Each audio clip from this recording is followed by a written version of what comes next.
Assalamualaikum warahmatullahi wabarakatuh. Baik, izin kepada Ibu Peti sebagai dosen pengampu dari mata kuliah pengantar ekonomi makro. Kami dari kelompok 4 yang beranggotakan saya, Azkia Nurul Ismayani, Syahida Azki, Naifah Hastina, Milya Putri, dan Nabila Azatul Islam. Pada video ini, kami akan mempresentasikan sebuah makalah yang telah kami susun dengan bertema analisis pengaruh kebijakan ekonomi makro terhadap industri garmen di Indonesia. Baik, kita langsung saja masuk ke materi yang akan disampaikan oleh teman-teman saya. Kita masuk ke latar belakang dan tujuan. Untuk latar belakang diantaranya yaitu, pertama, kebijakan ekonomi makro memengaruhi stabilitas perekonomian. Kedua, industri garmen dipengaruhi oleh pajak, suku bunga, inflasi, nilai tukar, dan perdagangan internasional. Dan untuk yang terakhir, analisis dilakukan untuk mengetahui dampak kebijakan ekonomi terhadap Peta Sandang Nusantara. Dan untuk tujuannya, pertama yaitu menganalisis pengaruh kebijakan fiskal dan moneter. Kedua, menjelaskan peran sistem keuangan, perdagangan internasional, nilai tukar, dan globalisasi. Untuk yang terakhir, memberikan rekomendasi bagi perusahaan. Pada slide ini, kita akan membahas profil perusahaan yang menjadi objek analisis, yaitu PT Sandang Nusantara. PT Sandang Nusantara merupakan perusahaan yang bergerak di bidang manufaktur garmen. Produk yang dihasilkan antara lain kaos polos, kaos sablon, kaos oversize, dan pakaian kostum. Perusahaan ini berlokasi di Bandung, yang merupakan salah satu pusat industri tekstil di Indonesia. Produk-produknya dipasarkan melalui distributor, toko offline, dan juga marketplace. Dalam proses produksinya, sebagian bahan baku seperti kain dan benang masih diimpor dari luar negeri. Oleh karena itu, kondisi ekonomi makro seperti inflasi dan nilai tukar rupiah sangat mempengaruhi biaya produksi perusahaan. Selain itu, PT Sandang Nusantara juga memiliki peluang untuk memperluas pasar hingga ke luar negeri melalui kegiatan ekspor. Selanjutnya ada analisis kebijakan fiskal dan moneter. Yang pertama ada kebijakan fiskal. Kebijakan fiskal adalah kebijakan pemerintah yang dilakukan melalui pengaturan pajak dan belanja negara untuk menjaga stabilitas ekonomi. Pada PT Sandang Nusantara, terdapat 4 kebijakan fiskal yang memberikan dampak langsung terhadap kegiatan usaha. Yang pertama, pajak yang mempengaruhi biaya produksi yang meningkat. Ketika tarif pajak meningkat, beban yang harus ditanggung perusahaan juga bertambah.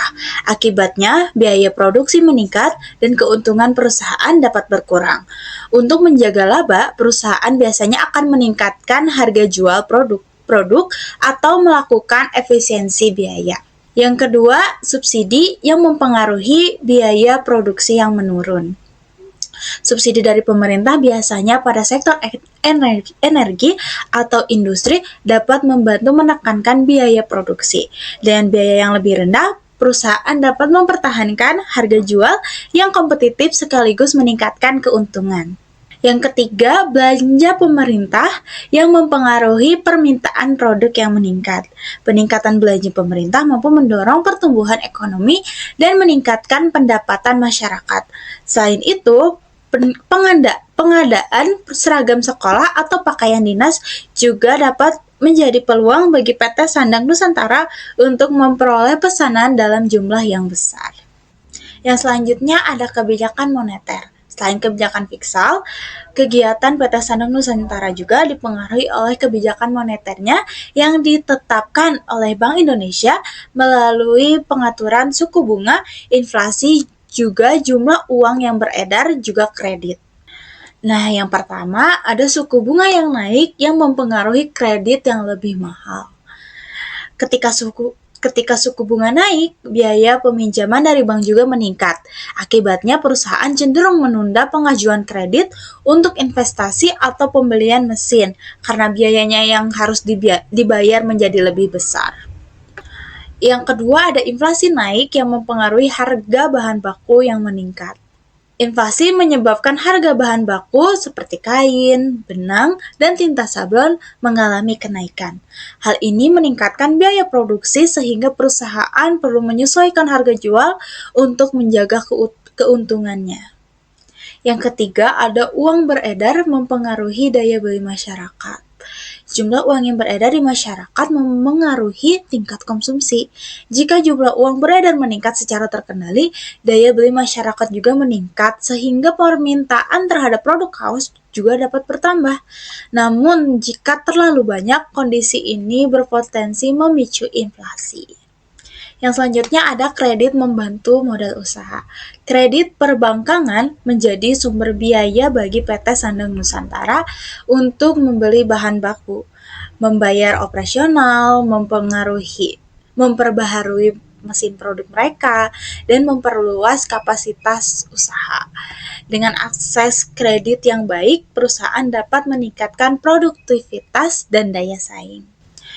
Pada slide selanjutnya, saya akan menjelaskan perbankan dan sistem keuangan. Nah, yang pertama ada pembangkangan. Bank memilih peran penting dalam pendukung operasional perusahaan melalui rekening usaha, pembayaran digital, transfer dana, kredit usaha, dan asuransi. Perusahaan dapat menjalankan kegiatan bisnis dengan lebih efektif dan aman. Selanjutnya ada manfaatnya. Perbankan memberikan beberapa manfaat bagi perusahaan, yaitu memudahkan transaksi keuangan, menyediakan akses pembiayaan melalui kredit, serta mendukung kelancaran operasional dan pengembangan usaha. Selanjutnya ada resiko. Terdapat beberapa resiko yang perlu diperhatikan, seperti kredit macet, gangguan sistem pembayaran, dan kejahatan cyber. Oleh karena itu, perusahaan perlu menetapkan pengelolaan keuangan yang baik dan meningkatkan keamanan transaksi digitalnya. Selanjutnya, pada slide ini saya akan menjelaskan tentang perdagangan internasional dan nilai tukar. Seperti yang teman-teman tahu, bahwa perdagangan internasional itu adalah kegiatan jual beli barang atau jasa antar negara, yaitu melalui ekspor dan impor. Contoh ekspor pada industri garmen adalah kaos, seragam, dan juga jaket. Sedangkan impor berupa kapas, benang, dan mesin produksi. Perdagangan internasional memberikan manfaat seperti memperluas pasar, menambah devisa negara, dan meningkatkan daya saing produk. Selain itu, nilai tukar juga berpengaruh terhadap kegiatan perdagangan. Jika nilai rupiah melemah, biaya impor bahan baku menjadi lebih mahal sehingga biaya produksi meningkat. Sebaliknya, jika rupiah menguat, biaya impor juga menurun sehingga biaya produksi bisa lebih rendah dan harga produksi menjadi lebih stabil. Selanjutnya kita masuk ke dampak globalisasi. Globalisasi memberikan banyak peluang gitu, seperti pasar yang semakin luas, terus perkembangan teknologi yang lebih cepat, dan meningkatnya investasi. Namun, globalisasi juga membawa tantangan tersendiri, misalnya persaingan dengan produk luar negeri, terus ketergantungan pada bahan baku impor, serta persaingan harga yang semakin ketat. Oleh karena itu, perusahaan perlu menerapkan strategi seperti meningkatkan kualitas produk, memanfaatkan teknologi, dan memperkuat promosi digital agar mampu bersaing di pasar. Baik, yang selanjutnya ada hasil analisis. Berdasarkan hasil analisis, terdapat dampak positif dan dampak negatif. Untuk dampak positifnya yaitu belanja pemerintah dapat meningkatkan permintaan terhadap produk garmen. Selain itu, insentif pajak mampu mengurangi biaya produksi sehingga perusahaan bisa lebih efisien. Kredit dari perbankan juga membantu perusahaan memperoleh tambahan modal untuk mengembangkan usahanya. Di sisi lain, peluang ekspor yang semakin besar membuka kesempatan perusahaan untuk memperluas pasar. Namun, ada juga dampak negatifnya. Yang pertama, inflasi menyebabkan harga bahan baku menjadi lebih mahal. Lalu, suku bunga yang tinggi membuat biaya pinjaman meningkat sehingga perusahaan lebih berhati-hati untuk berinvestasi. Selain itu, ketika nilai tukar rupiah melemah, biaya impor bahan baku ikut naik. Perusahaan juga harus menghadapi persaingan global yang semakin ketat.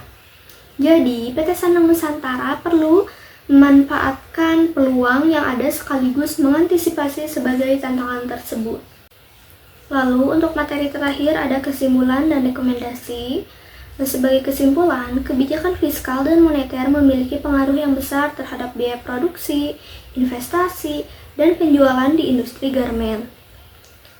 Selain itu, perdagangan internasional dan globalisasi memberikan peluang untuk memperluas pasar, tetapi juga meningkatkan persaingan. Nilai tukar rupiah juga sangat berpengaruh terhadap biaya impor bahan baku.